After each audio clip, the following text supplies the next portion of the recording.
Në Shkodër po vijojnë punimet për ndërtimin e molit të tretë pranurës së Bunës. Investim ky që pritet të transformojë totalisht hyrjen e qytetit veri perëndimor.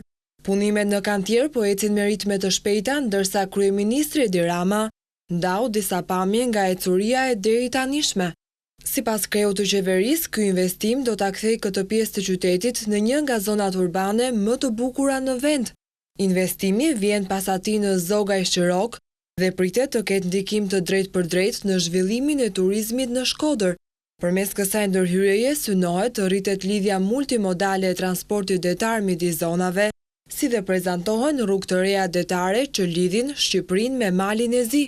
Ndërtimi i tre kalatave në Shkodër, Shirok dhe Zogaj u bë në bashkëpunim mes Fondit Shqiptar të Zhvillimit dhe Bashkimit Evropian dhe synon të jap një hovë të mëtejshëm turizmit liqenor në këtë zonë të vendit, për ta bërë atë më të frekuentuar nga turistët vendas dhe të huaj.